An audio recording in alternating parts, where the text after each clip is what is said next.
his incredible son, Andrew. And you were just telling me Andrew was a bit of a miracle baby, born at, what, 3.5 pounds? He was 3.5 pounds when he was born.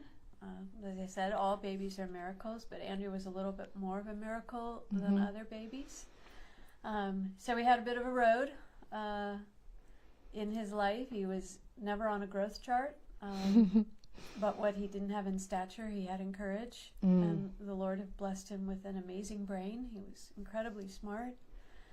And gifted that way, and had tremendous courage and tremendous fortitude. You know, just strong strength of character and ability to work through hard things when you're not as big as other men in police and things like that. You have to work harder. And he did. It sounds like he was so honorable. People who talk about him talk about how courageous he was, and he ran toward danger that day. He did. He finished 4th in his class in Denver. So for all police, everything, where you are in the class is important. And so he was 4th in his class in Denver, and that was a lot of hard work. Tell me a little bit about the medal that you're wearing, because that's important. So this medal, I think it's St. Michael, right? The Archangel, yeah, protector. So his aunt gave it to him at his college graduation, and Andrew wore it every day, put it on every morning, whether he would.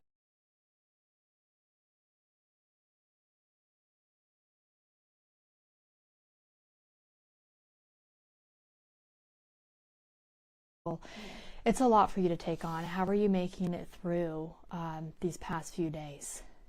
By the grace of God. Only by the grace of God. What does it mean to see all the memorials that people have come out? I know you were there Sunday, just taking a look at that. How are you? How many people who knew Andrew, and most of them probably didn't know Andrew, never met him or anything, to take the time to come, to put things. From what I understand, the memorial's grown since Sunday, and little kids have drawn pictures, and there's more flowers, there's cards, and all of that, and it's incredible. Businesses want to donate things, they want to raise funds. It's amazing. It really is incredible, overwhelming. Tell me a little bit about Andrew. I was speaking with one of his colleagues this morning, and he was telling me he was eccentric, is how he described him, and very funny and loved to laugh. Tell me about his personality. So Andrew had a wonderful sense of humor. He had a dry wit about him. You had to listen to him. He was not an outgoing person. He was more on the quiet side.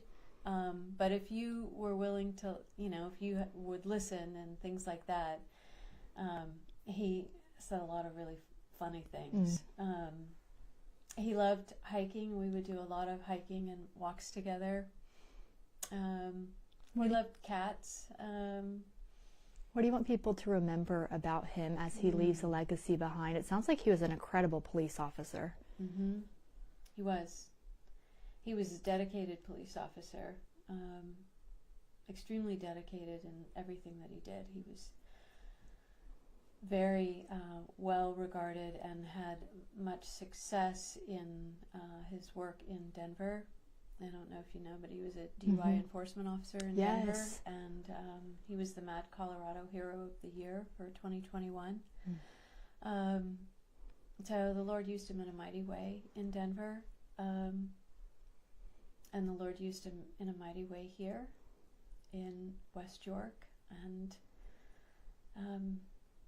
what did he like being about an officer? Did he always want to do this growing up? Was this something that, or was it just a calling that he found because he's so courageous? I think it was a calling that he found in college. Initially, I kind of saw a military career for him, but that waned a little bit, and he pivoted to law enforcement in the beginning, like his freshman year of college.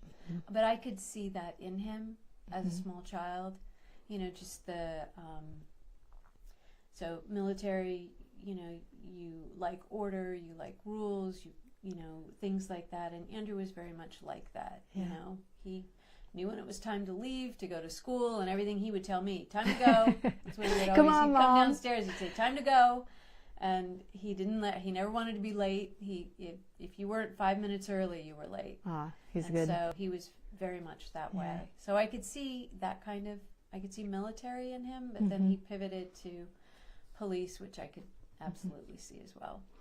What are you going to miss about your relationship with him? Were you guys very close? Yes. Yeah. Andrew was my everything.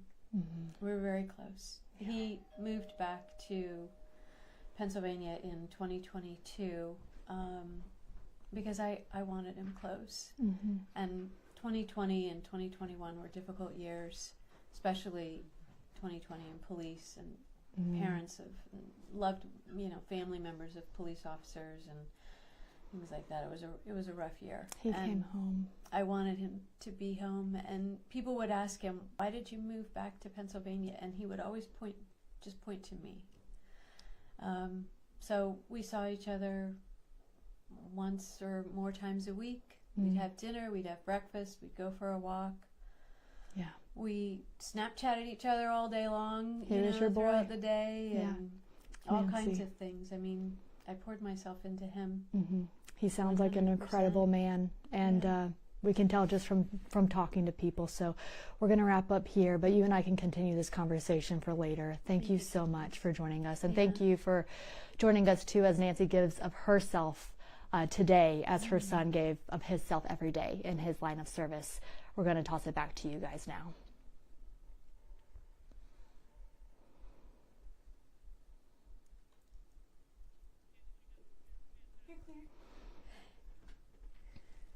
Thank you for asking. I could talk about him for hours. I'm sorry.